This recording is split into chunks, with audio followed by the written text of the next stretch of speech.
Pizza burger खाने वाले हमारे नौजवान लोग हैं, ये अब चैलेंज है आपके लिए, चैलेंजेबल चीज़ है, एक बड़ी मुश्किल चीज़ है आपके लिए।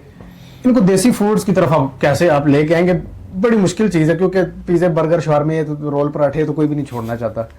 कैसे लेके ये आएंगे? जो बड़े मज़े का सवाल है, और मेरे लिए जो चैलेंजिंग काम है, मतलब पिछले 7 साल या 8 साल से मुझे फील हो रहा है, वो यही है कि जो हमारी नई नस्ल है, जो खासकर जो मम्मी डैडी बच्चा जो है छोटा हमारा, वो जो है ना नहीं अभी आना चाह रहा, नहीं आना उसको एक तो बड़ा कसूर उसके माँ बाप का है, उसने शुरू से जो है ना उसको पिज़्ज़े और ये चीज़ें उसको असस दे दी है। बिल्कुल ऐसा ही है। तो हमारी अभी ये कोशिश है कि आहिस्ता आहिस्ता जो है ना, जिस तरह हमने स्टॉल्स का काम शुरू किया और इस्लामाबाद तक हम पहुंच चुके हैं, मतलब हमने वादी सून में शुरू किया और घुस गए हैं इस्लामाबाद तक।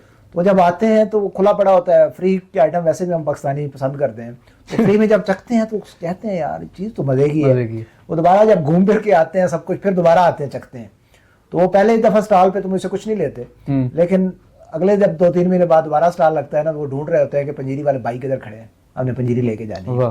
तो आहिस्ता आहिस्ता हमारी कोशिश है, देखें बेशक वो है आटे में नमक के बराबर भी नहीं है, मतलब इस वक्त इस दौर में, लेकिन एट द एंड मुझे ये उम्मीद है कि हम इसको आहिस्ता आहिस्ता लोगों को ले आएंगे, और फिर इसी चीज़ को लेकर हम जो कॉलेजेस हैं, यूनिवर्सिटीज़ हैं, इनके अंदर पर गिफ्ट पैक से बना के ठीक वो है, हम ये बहुत अच्छा उस तरह से लेंगे, टेस्टर बना के वो हम देंगे, ताकि जो है ना लोग उससे एक दफ़ा मुतासिर होंगे, आएंगे, क्या कहते हैं, बिल्कुल ऐसे उम्मीद है आएंगे।